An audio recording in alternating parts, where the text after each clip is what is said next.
Everybody, welcome back to another video, and today I want to be talking about something a little bit different, something a little bit cool, not really close to my heart, but you know what I mean. I want to talk about horror games, and not just horror games specifically, but what they do. And I know you're going to say, oh, horror games are scary, and it's like, yeah, that's crazy, right?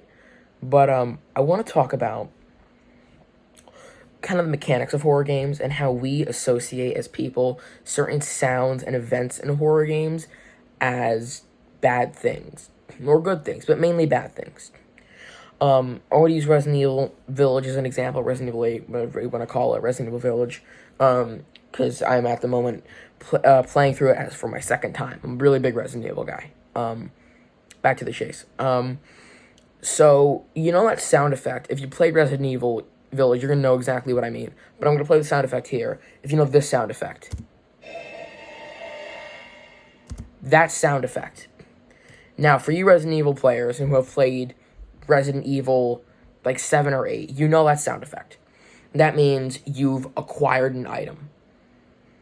Now, usually, that would be good, right? But at least in my mind, when I get that, my mind immediately switches into like a fight mode, and I slowly turn around and I immediately like pull my gun out. Like I have my sights on. It's immediate. Immediate, because that's usually when you get like a key item, something's gonna happen, like a fight or enemies are gonna come at you, or that's a really good example when you have a sound effect and your mind immediately associates it with, okay, something's gonna happen. And it's something bad, like there's gonna be a fight that happens, like, okay, I got this key, like in the, Castle Dimitrescu, in the castle part of Resident Evil, you get one of the keys, and it's like, yeah, and then your mind immediately thinks, hold on, something's gonna happen. Another really good example of this is, and I just had it in my mind. Another really good example of this is when, again, Resident Evil Village's example is when horror games give you a lot of items, or even just like one or two items, but they have to be important. Not just key items, but like guns.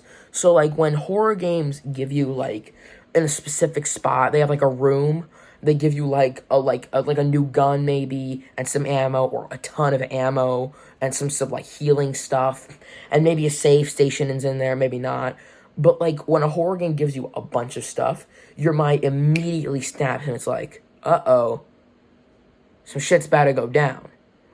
Because horror games are, survival horror, which is the majority of horror games. They give you a bunch of, or in games in general, but mostly horror games, they give you a bunch of stuff, and your mind immediately thinks, hold on, why is the horror game giving me this much stuff? And, the thought continues, like, okay, a big fight's about to happen, and, you save, whatever, and you get into that fighting mode. And I just wanted to talk about that how horror games have done such a good job at that we, in any game, not just horror games now, we immediately associate, okay, I got a key item now, or I got a special item, something's going to go down, or I'm getting a bunch of supplies, something's going to go down. It's amazing how it has conditioned our minds to think that. And I just wanted to express that. I just really wanted to show that is truly crazy, that now, that when we get a bunch of items in game, we don't think, cool, we think, uh-oh, that's not good. I just found that very interesting. Thank you for watching this video. See you next video. Peace.